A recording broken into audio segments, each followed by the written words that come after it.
Hari Om. Today, let us start the chapter Current Electricity, and we will see the topic electric current and different types of current. So, in the previous unit, that is electrostatics, we studied about charges at rest. From the word itself, electrostatics means electro means charges and statics means at rest. But in current electricity, that is in this unit, we will be studying more electrons or charges in motion. Why will they be in motion? Due to some application of external potential difference. In electrostatics we did not have any circuit, but in current electricity we are going to have some circuits. So before we proceed further, one should know about current carriers. What are these?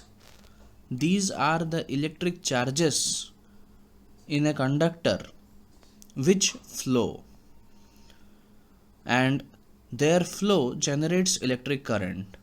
So as I have written here, the flow of electric charges in a conductor generates electric current, and the flowing charges are called as current carriers.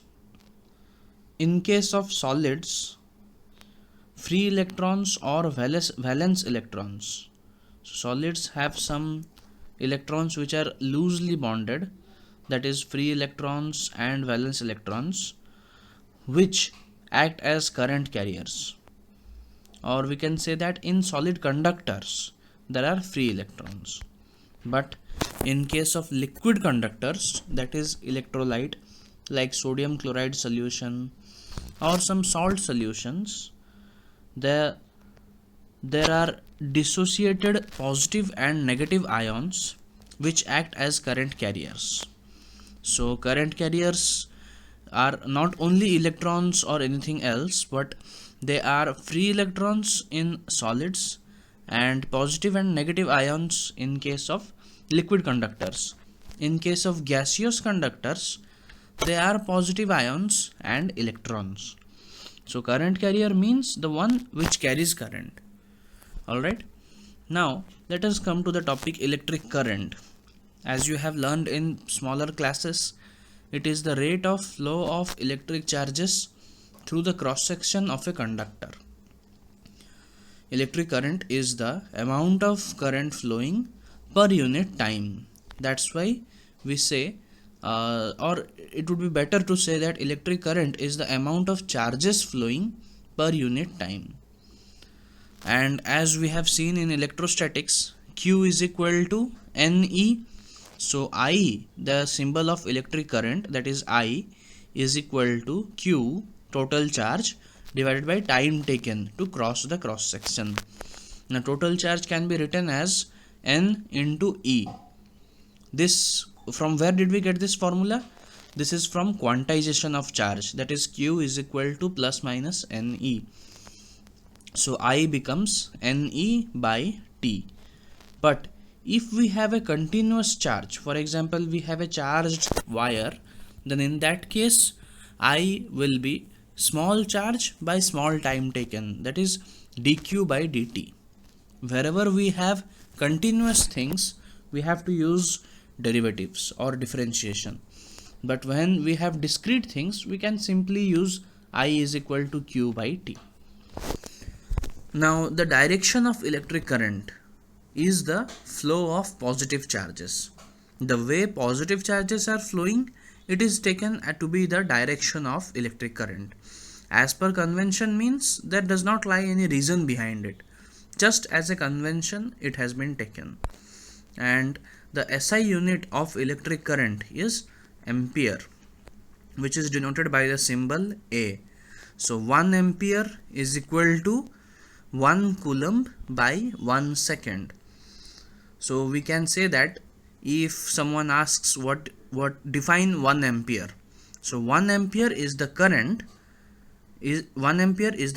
generated when 1 coulomb of charge flows through the cross section of a conductor in 1 second of time. Alright. Next, electric current is a scalar quantity. Why? Think yourself. We generally represent electric current by arrow marks. So it has some direction, hence it should be a vector quantity, but in reality it is a scalar quantity. How? The direction that we represent, it is not the direction of electric current. Electric current does not have its own direction. It follows from positive terminal to negative terminal. We just give an arrow mark which represents what is the direction of positive terminal to negative terminal of a battery, and that is the direction of electric current. Now, since electric current is not a vector quantity, the addition of different currents can be done without considering them as vectors. If you are going to add two vector quantities, suppose you are going to add two forces, then you have to use parallelogram law of vector addition.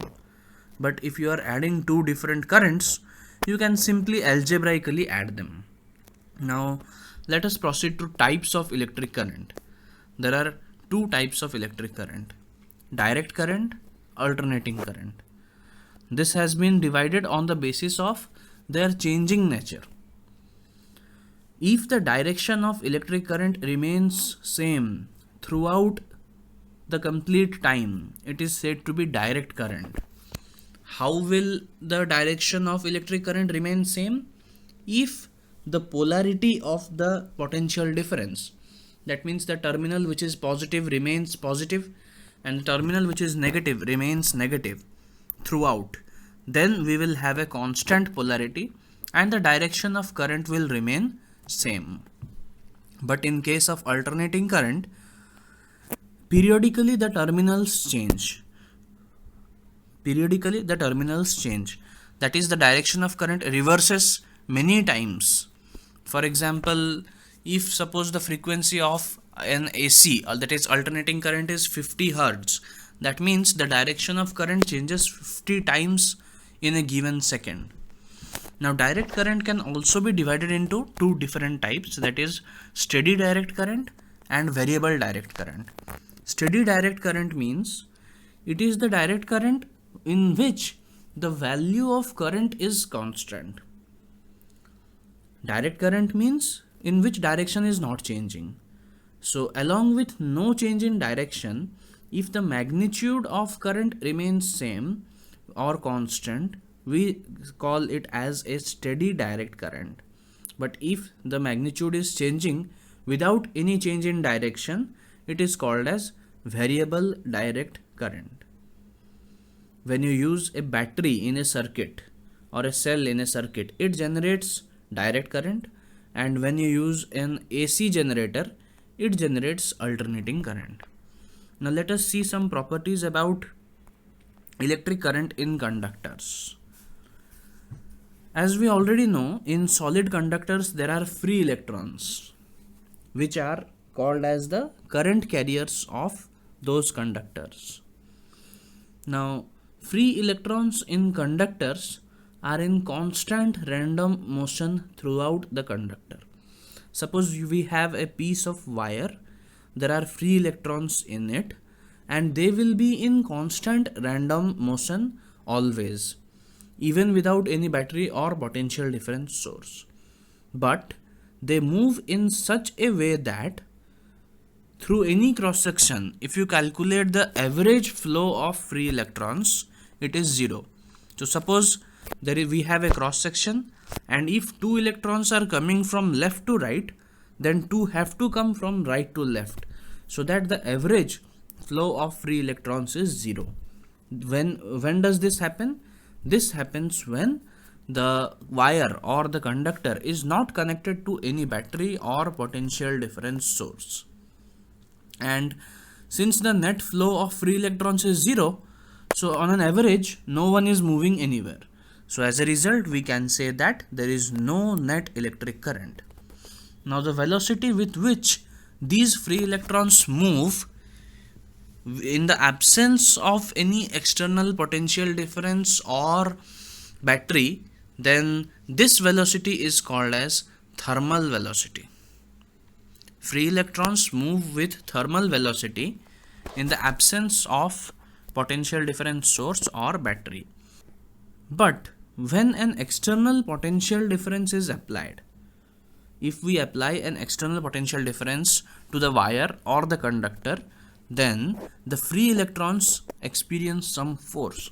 As you know, when we connect a battery to the wire, it creates some potential difference, which in turn creates an electric field, and all the charges in electric field experience some force, and electrons experience force in a direction opposite to that of electric field.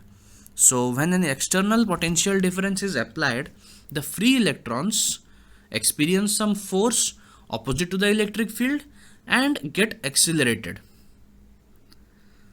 But since there are many free electrons, when they are accelerating, they collide with each other, and when collision takes place, their velocity becomes zero at that moment.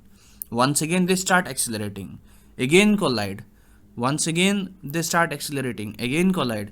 This is something like a start and pause motion. They start accelerating, pause, again start, again pause.